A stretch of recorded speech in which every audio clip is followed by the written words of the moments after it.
Assalamualaikum warahmatullahi wabarakatuh. Perkenalkan, nama saya Vanessa Robi Aulia dengan NIM G002404 dari kelompok SGD B6 dengan asal Mbak Fasya. Video ini sebagai laporan praktikum anatomi blok 2.3. Baik, mungkin next ke slide berikutnya. Ini ada skenarionya. Kemudian lanjut ke pertanyaan. Nah, untuk pertanyaan yang pertama itu mengenai struktur circulus Willis. Jadi circulus Willis itu adalah anastomosis pembuluh darah yang ada di dasar otak yang akan menghubungkan sistem karotis interna dengan sistem vertebrobasilar.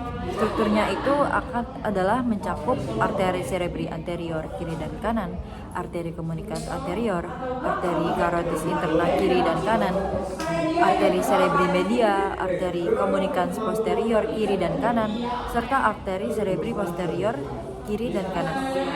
Nah, fungsinya adalah menjaga perfusi otak saat ada sumbatan dengan menyediakan jalur aliran darah kolateral. Jadi mungkin ini untuk gambarnya bisa kita lihat. Kemudian lanjut saja ke soal yang kedua. Jadi untuk perbedaan mengenai perbedaan traktus corticospinalis dan juga traktus spinothalamicus. Nah, untuk traktus corticospinalis itu sendiri yaitu fungsinya adalah mengatur gerakan motorik secara sadar dan berasal dari korteks motorik.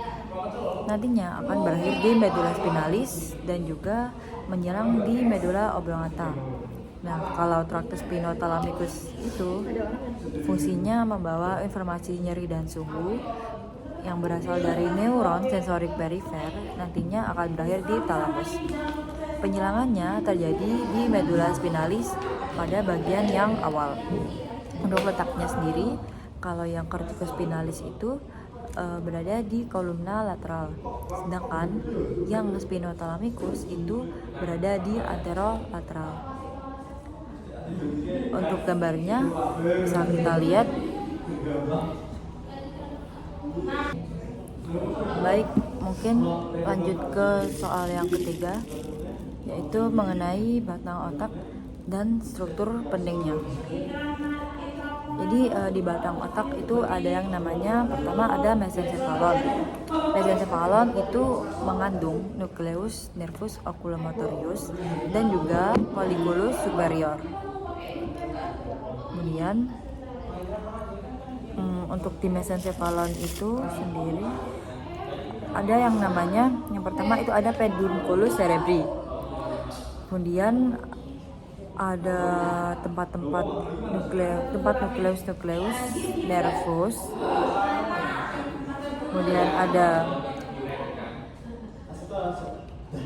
yang mana bagian superior itu akan mengatur jarak visual, sedangkan yang inferior itu akan mengatur auditori.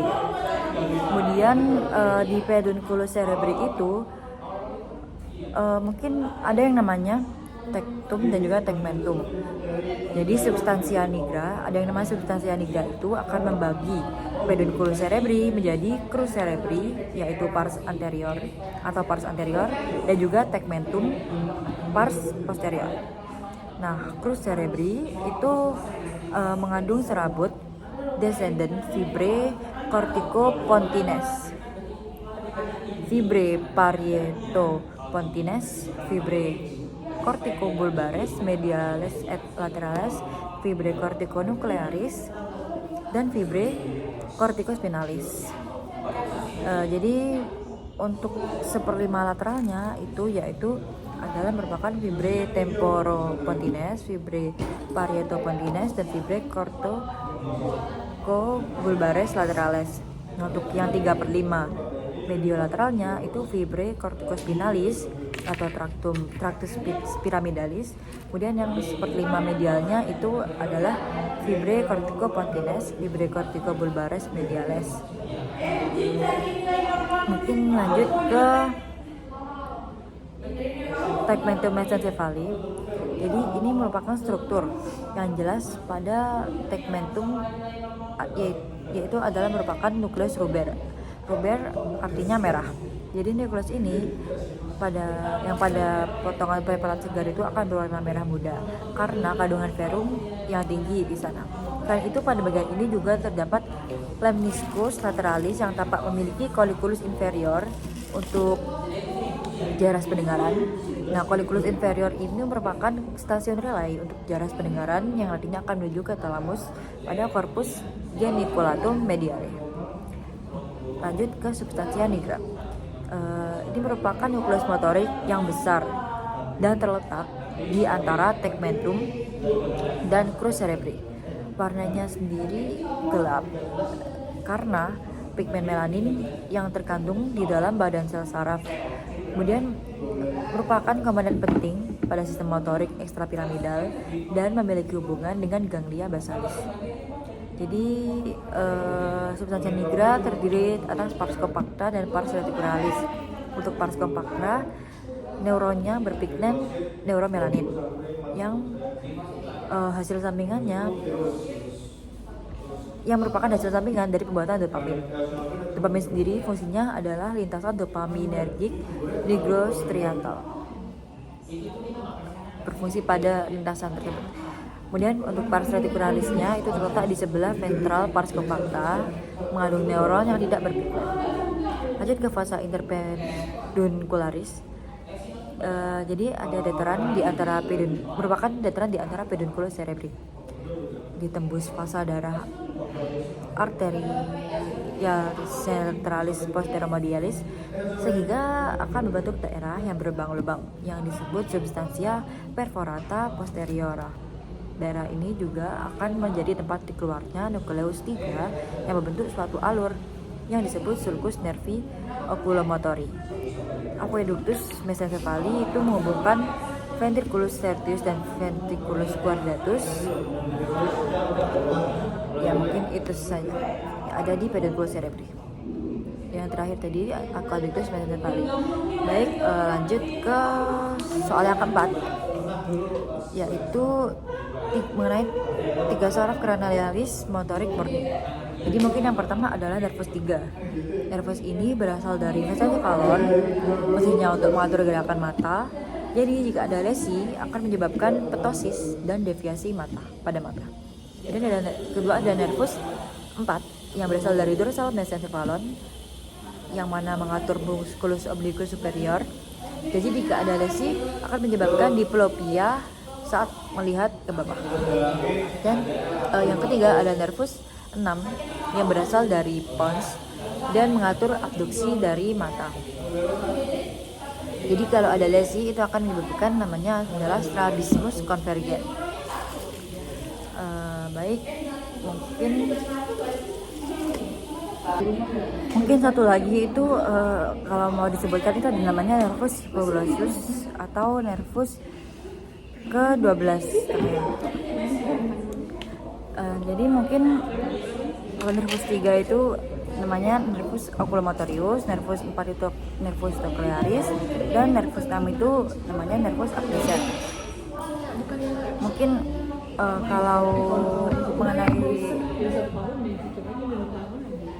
tipenya, jadi ada 7 tipe modalitas atau komponen nuclei nervi craniales. Yang pertama ada namanya GSE atau General Somatic Efferent. Kemudian yang kedua ada namanya GVE atau General Visceral Efferent. Kemudian yang ketiga ada namanya SVE atau Special Visceral Efferent. Kemudian ada GVA atau General Visceral Afferent. Kemudian ada SVA atau Special Visceral Afferent, GSA General Somatic Afferent, dan SSA atau Special Somatic Afferent. Lanjut saja mungkin ke soal yang kelima mengenai area Brodmann. 4 itu adalah pada korteks motorik primer di gyrus presentralis, fungsinya sebagai motorik secara sadar. Kemudian kalau area 1, 2, dan 3 itu ada pada korteks sensori primer di gyrus postcentralis, fungsinya sebagai sensoris tubuh. Nah, kalau area 44 dan 45 atau disebut juga area itu ada pada area Broca, fungsinya untuk akan memproduksi bahasa dan artikulasi. Mengenai area Brodmann ini ada untuk area-area yang lain seperti ada area 6 itu area motoris sekunder, kemudian ada 43 adalah area gustatorik, kemudian ada 39, 40 dan 22 itu area bicara sensorik atau kita sebut juga bisa area Wernicke. Kemudian untuk 41 dan 42 itu adalah area auditori primer. Kalau area 22 itu adalah auditori sekunder. Kemudian yang area 17 itu adalah visual primer atau pada visure calcarina. Dan yang terakhir adalah ada nomor 18 dan 19 itu merupakan area visual yang sekunder.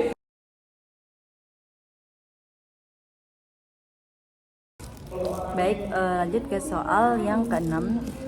Alasan kelumpuhan wajah dan lengan saat berdirinya oklusi pada arteri cerebri media. Jadi karena arteri ini itu menyuplai bagian lateral cortex, yaitu tempat di mana area motorik wajah dan lengan itu berada. Nah, kalau tungkai itu cenderung aman karena area tersebut berada di bagian medial yang disuplai oleh arteri cerebri anterior. Nah, untuk gambarnya visualisasinya mungkin seperti ini. Jadi di sini ada arteri cerebri anterior, arteri cerebri media, arteri cerebri posterior yang menyuplai beberapa tempat yang berbeda, yaitu anterior pada tungkai, yang media pada lengan, dan posterior pada wajah. Baik, dan lanjut mungkin ke soal yang ketujuh, yaitu kompensasi saat oklusi arteri karotis interna yang kiri. Jadi sirkulasi darah itu dapat dialihkan dari yang pertama, kalau arteri karotis interna kanan nantinya akan menuju ke arteri cerebri anterior yang kanan, kemudian ke komunikans anterior dan juga ke arteri cerebri anterior kiri. Nah, kalau yang dari arteri basilaris nanti akan ke arteri cerebri posterior yang kiri, kemudian ke komunikans posterior yang kiri, dan akhirnya pada arteri cerebri media yang kiri. Jadi sirkulus pedis ini berperan penting dalam memungkinkan kompensasi. Mungkin untuk gambarnya bisa kita lihat pada soal yang awal tadi.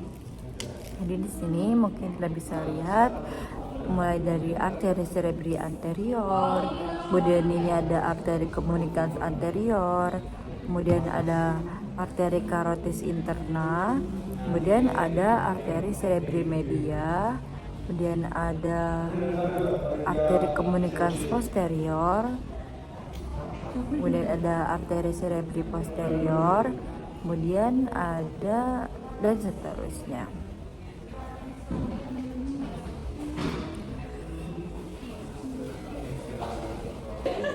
Jadi misalkan kalau oklusi arteri karotis interna yang kiri itu tersumbat, maka suplainya darahnya akan menuju ke arteri cerebri media yang kiri dan arteri cerebri anterior yang kiri. Itu akan terganggu. Nah, hal ini akan dapat menyebabkan iskemia jika tidak ada kompensasi. Nah, maka dari itu, dan misalnya jika arteri karotis internanya yang kanan yang tersumbat, maka suplai darah itu akan masih bisa datang dari sisi yang kiri atau melalui via arteri komunikans anterior atau dari posterior, yaitu via arteri komunikans yang posterior. Mungkin itu saja penjelasan pada video kali ini. Jika ada kesalahan mohon maaf. Terima kasih sudah mendengarkan, sudah menyempatkan waktunya untuk mendengarkan. Wassalamualaikum warahmatullahi wabarakatuh.